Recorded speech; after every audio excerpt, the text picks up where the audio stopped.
It's time now for DOLAN'S Diary, my look back at the week's big stories.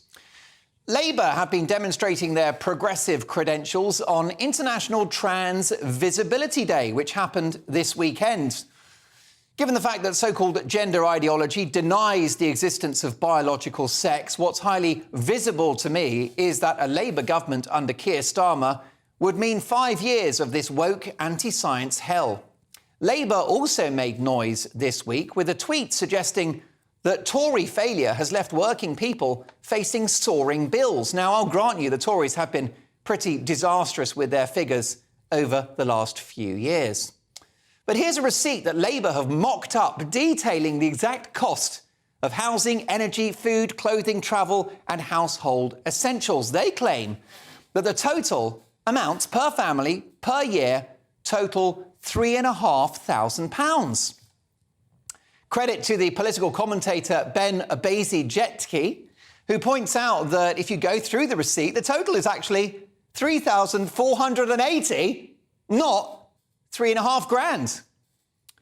Proof, if you needed it, that Labour's sums don't add up.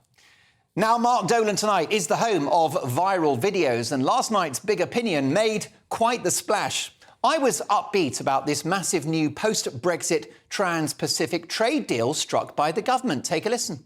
Future's ours and the future's bright. Bring on global Britain. With my glass half full, I'll drink to that. What was that drink? But arch Remainers on social media weren't happy with my optimistic vision for Brexit Britain. Tom1990 said, "Are all the GBNews presenters going to eat and buy these lower standard foods and goods?" Bollocks, says Wendy. Smoke and mirrors and spin. Thanks, Wendy.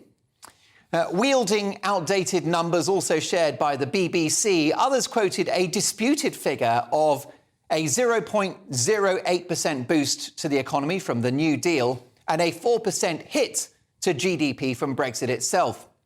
They're not very nice, some of these Remainers, are they? Camperman said, effing P. There's literally no part of that tweet that I can actually read on TV or the radio.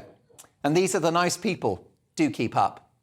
How about this from David, who says, hopefully the wigs will be cheaper. Which I think is a reference to my gorgeous hair, all of which, let me tell you, is my own. Would you buy a wig that looks like this? And fair play to Cowsey, who doctored an image from the show, which reads, Mark's Big Opinion, the brain is half empty. They've literally spent time on that. Good to see that my detractors are so skilled in the art of Photoshop, and they've got enough of a schedule that they can do this kind of thing. It beats working for a living or having a girlfriend, doesn't it? So what does all of this tell us? Well, that so many Remainers are deeply intolerant of an alternative view.